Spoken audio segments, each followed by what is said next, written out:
My name's Tasha, and let me tell you about how my world used to be before everything flipped upside down. Back when life was just Dad, Mom, and me, we lived in a big old house with more rooms than I bothered to count. It was peaceful, you know, the kind of place where laughter filled the halls, and there was always some sweet smell wafting from the kitchen. Mom was the heart of our home. She'd wake up singing, her voice floating up the stairs. "Tasha, rise and shine, sweetheart."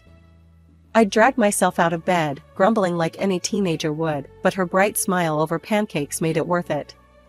Dad, he was the cool one. Always had a joke ready to lighten the mood or a story about his younger days. "When I was your age, I thought I could conquer the world with just a guitar and a bad haircut," he'd say, and we'd laugh, knowing he'd done just fine with a business suit and a level head instead. Life was good. More than good, actually, it was perfect. But as they say, all good things have a way of ending too soon. When Mom got sick, it was like our little paradise started to crumble. I remember the day she told us. We were sitting in the living room, the TV was on but no one was watching. "I have some tough news," she said, her voice steady but her eyes betraying her fear. "Cancer." That word hit me like a ton of bricks. Dad reached for her hand, and they shared a look, a silent promise that they'd fight it together. The months that followed were rough. Hospitals, treatments, Mom losing her hair, but not her spirit. She'd joke about saving money on shampoo, trying to make it easier on us. But I saw the tears she thought she hid, heard the worry in Dad's whispers when he thought I was asleep. The day we lost her, everything changed. Dad and I, we tried to hold on to each other, to keep the pieces of our shattered family together.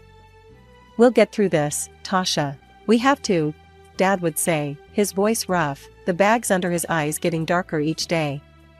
A year later, Dad brought someone new into our home. Victoria.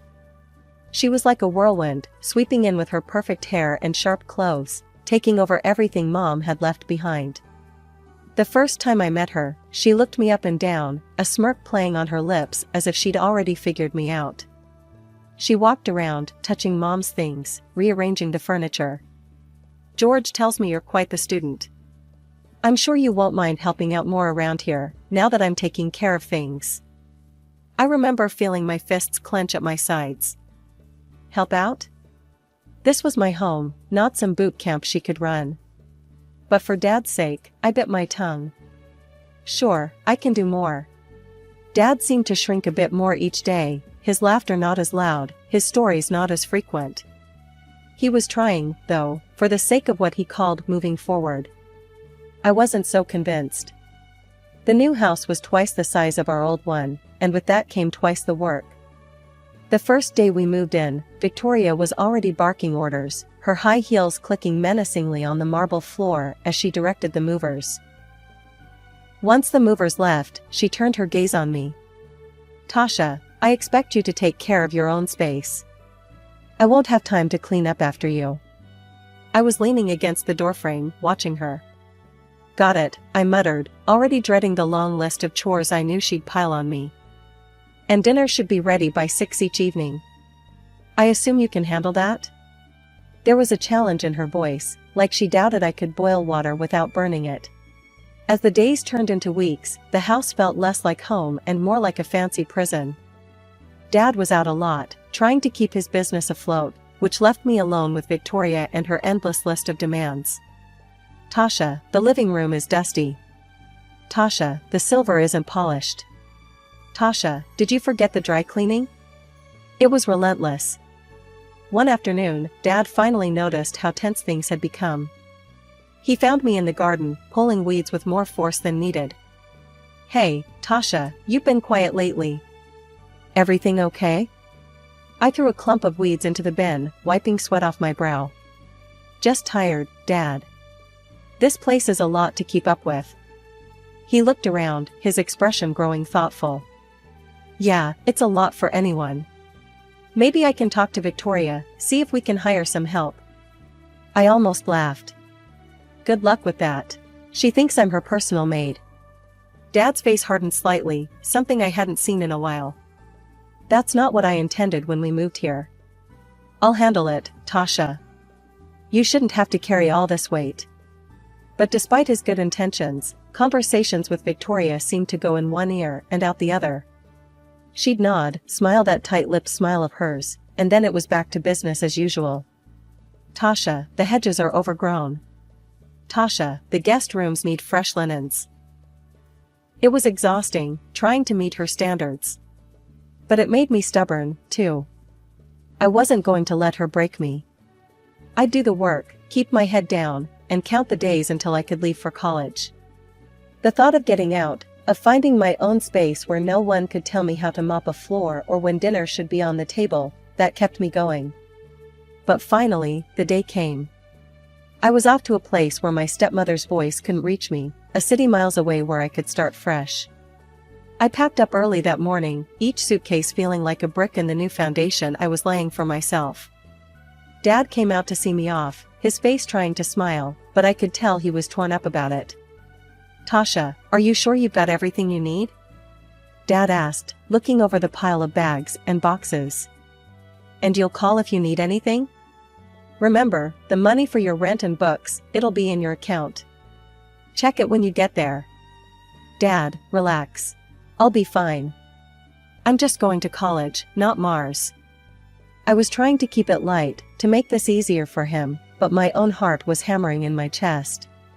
The freedom of living alone was everything I thought it would be, and more. My apartment was small, but it was mine.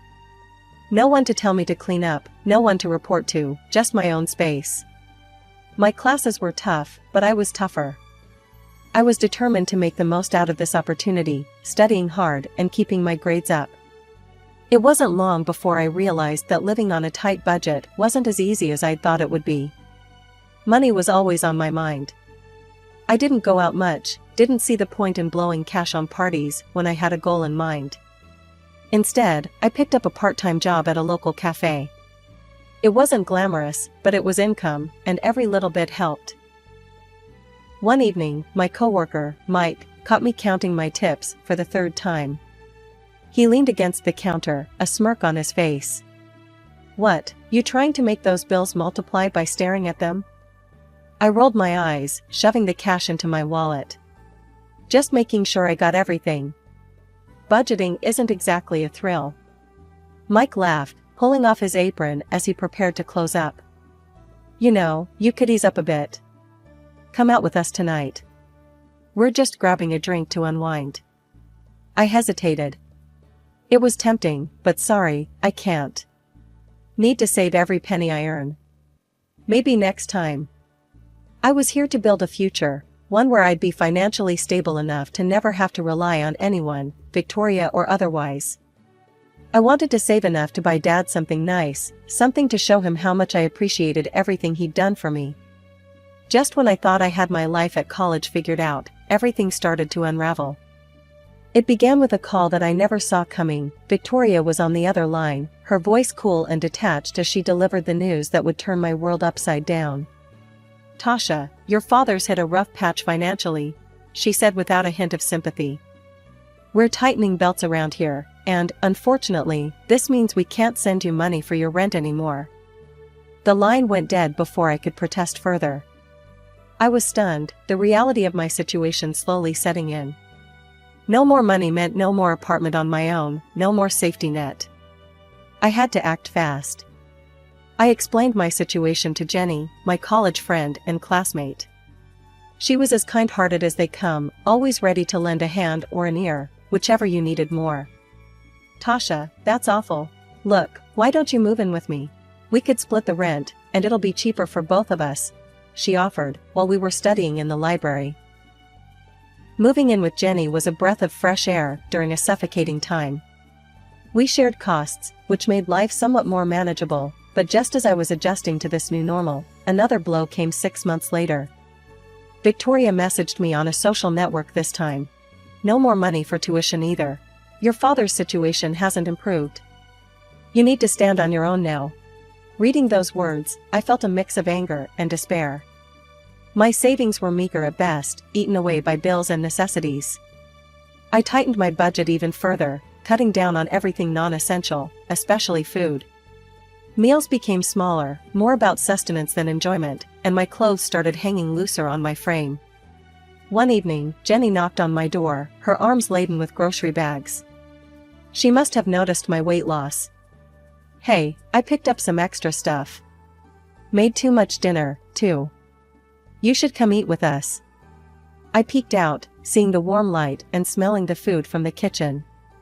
My stomach growled, but I shook my head. "Thanks, Jen, but I can't. I need to save every penny. I've got to pay for tuition somehow." Jenny frowned, setting her jaw stubbornly. "Tasha, you need to eat. And you're not paying for this, okay? It's just leftovers." I wanted to argue, to maintain that thread of independence I was clinging to, but another growl from my stomach betrayed me. "Okay, maybe just a little. Thanks, Jen." As the semester wore on, I threw myself into my studies with even more fervor, if that was possible. The only way out of this financial mess was through scholarships, and I wasn't about to let anything jeopardize that. Jenny often tried to coax me into taking breaks, coming to parties, or just hanging out with friends. "Tasha, come on, you can't study all the time. Come out with us tonight. It'll be fun, and you need a break." I always had the same answer. "I can't, Jen. I really need to ace these exams." "But you're always working or studying. When do you ever relax?" Jenny protested, her concern evident. "Relaxing doesn't pay the bills," I replied curtly, my eyes never leaving my books. As the pressure mounted, my body began to feel the strain. Long hours at my jobs, followed by longer nights of studying, left me exhausted, running on fumes. But I couldn't stop, not when I was so close to earning that scholarship, not when my entire future was on the line. The shift at the diner had dragged on forever, and by the time I clocked out, the sun was already painting the sky with streaks of orange and pink. Exhausted didn't even begin to cover how I felt, but classes waited for no one, and I had a midterm to prepare for. Dragging my feet to my apartment, I planned to grab a quick shower and head straight to campus. However, as I reached for my keys, a wave of dizziness washed over me. The world spun wildly, and the ground seemed to rush up to meet me. The last thing I remembered was the cold pavement against my cheek, then darkness. I woke up with a start, the sterile smell of antiseptic flooding my senses. Blinking against the harsh fluorescent lights, I found myself in a hospital bed, and 4 drip attached to my arm, and Jenny sitting by my side, her expression a mix of relief and worry. "Tasha, you're awake. God, you scared me. I found you passed out outside your apartment," Jenny said, her voice shaky. "You collapsed, Tasha. The doctors said you're severely malnourished and dehydrated. You've been pushing yourself too hard. You need to rest." Rest was a luxury I couldn't afford. Not now. Not with everything hanging by a thread. But arguing felt like running a marathon, and I didn't have the energy. After a couple of days under observation, I was discharged with strict instructions to take it easy. Instructions that might as well have been written in sand, for all the good they did. I headed straight home, my body weak, but my mind racing with all the things I needed to catch up on. Once home, I tried calling Dad. I needed to hear his voice, to tell him what happened. Maybe, just maybe, he could help. But the calls went straight to voicemail. Frustrated and feeling more alone than ever, I dialed Victoria's number next. She picked up on the 3rd ring. "Yes? It's Tasha. I started, but the words tangled up, thick with emotions I couldn't control. "Your father is out of the country. Business," she interrupted sharply. "And before you ask, no, we can't help. You're on your own." Her words hit like a slap. But "There's nothing more to discuss, Tasha. You're an adult. Handle it." The line went dead, leaving a ringing silence in its wake. I sat there, phone in hand, the weight of her dismissal crushing. It was then, in that quiet apartment, that the reality of my situation truly sank in. I was alone. Utterly and completely. Exams were creeping up, looming over me like dark clouds ready to burst. The stress was a tangible thing, wrapping its fingers around my throat, making it hard to breathe. To keep up with my studies, I had no choice but to let go of one of my jobs. Money, already a trickle, now felt like it had dried up to a few last drops. Sitting across from Jenny in the little diner we frequented, I fiddled with the edge of the menu, my stomach growling but my wallet painfully thin. "Stop looking at the prices, Tasha. I've got this, okay?" Jenny said, her voice firm but gentle. She was trying to be supportive, but accepting help never got easier. "I'll pay you back. Every cent," I muttered, feeling the weight of each word. Jenny rolled her eyes, a smile tugging at her lips. Yeah, I know. Just order something hearty, all right? You look like you could use it." Reluctantly, I ordered the cheapest meal, my pride aching with every word. But Jenny was right, I needed the energy, especially now. As the exams rolled in, one after the other, I poured everything I had into them. Nights blurred into days, textbooks and notes scattered around me like a fortress. When the results came in, I couldn't believe my eyes, straight A's. A tuition bonus followed, a small but significant light at the end of a very dark tunnel. I should have been over the moon, but all I could do was collapse into bed, my body and mind shutting down from sheer exhaustion. I slept for days, missing calls and messages, the world moving on without me. One night, wrapped in the solitude of my small apartment, I dreamt of Mom. She was in our old kitchen, humming a tune, her smile warm and inviting. "Tasha, come here, sweetheart," she called, her voice a soft echo of better days. In my dream, I went to her, basking in the feeling of being home, being safe. But as dreams do, it ended, and I woke up in tears, the ache in my chest raw and fierce. The emptiness of the apartment was suffocating, and a desperate need to connect with her overwhelmed me. I made a decision then, one that felt like grasping at straws but necessary. I would go back to my hometown, visit her grave, and maybe, just maybe, find some of that peace I saw in my dream. Checking my bank account, I calculated what I could afford, a cheap bus ticket, the cheapest I could find. Work could do without me for a couple of days, I wasn't much use to them or anyone else in my current state anyway. "Jen, I'm going home for a couple of days," I told her over the phone, my voice more steady than I felt. "Home?" There was a pause, and I could picture her brow furrowing in concern. "Are you sure that's a good idea?" "Okay, but call me, all right?" "Anytime, day or night. Promise?" "Promise," I said, feeling a thread of warmth at her concern. The journey back was a blur, my thoughts a tangled mess of memories and what-ifs. As the bus rolled into the familiar streets of my hometown, a mixture of dread and longing settled in my stomach. It was supposed to be a simple visit, a moment to feel close to Mom again, but as I walked among the familiar gravestones, a figure in the distance caught my eye.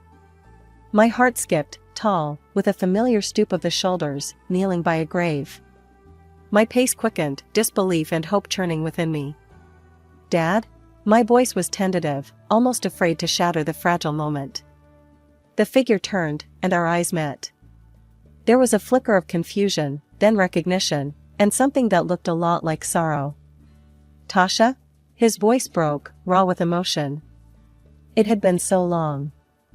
I ran to him, no longer caring about the cold or the tears that had started to spill over. "Dad, what are you doing here?" He rose quickly, nearly stumbling in his haste, and enveloped me in his arms. I was suddenly 5 years old again, safe and cherished. I had a dream about your mother," he confessed, pulling back just enough to see my face. "She told me to come here today." I gasped, the parallel too stark to ignore. I had a dream about her, too. "That's why I'm here." Dad wiped away my tears with an old handkerchief, rough and a bit frayed. "Seems like she's still looking out for us, huh?" "Yeah, seems like it," I agreed, laughter mingling with my tears. "We should talk, Tasha. Come back to the house with me," Dad suggested, his tone hopeful yet cautious. I hesitated, images of Victoria's cold stares flashing through my mind. "Are you sure? What about Victoria?" "She'll manage. You're my daughter, and we have a lot to catch up on." His voice held a firmness I hadn't heard in a long time. The ride to the house was filled with an awkward yet comforting silence.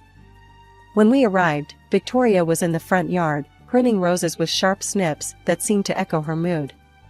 "Tasha? What are you doing here?" She stood up straight, her eyes narrowing as she took in my presence. I stepped forward, bolstered by Dad's presence. "I came to see Dad. We have some things to talk about." Dad nodded at Victoria. "Why don't you make us some dinner? We'll be inside." Her mouth tightened, but she nodded stiffly and headed inside. Dad led me into the living room, a space that once felt warm but now seemed curated for appearance rather than comfort. The tension in the dining room was thick enough to cut with a knife. Victoria, looking paler than usual, was fussing about leaving the house on some urgent errand, but Dad's voice stopped her cold. "Sit down, we're not done here." Reluctantly, Victoria sat, her hands twisting nervously in her lap. Dad turned his attention to me, his brow furrowed in concern. "Tasha, you've lost so much weight. Are you on some sort of diet?" I shook my head, a bitter laugh escaping me. "Diet? Hardly. It's not choice, Dad, it's necessity. I've been struggling to make ends meet because I've been paying for my tuition and all my living expenses by myself." His confusion was apparent. "What are you talking about?" "I've been sending $3,000 every month to cover your expenses. It's been sent to your account on the 15th every month without fail." I stared at him, stunned. "What? Dad, I haven't seen a dime of that money for the last 2 years. I've been working 2 jobs just to pay my bills and tuition." The color drained from Dad's face as he turned to Victoria. "Is this true? Where's the money, Victoria?"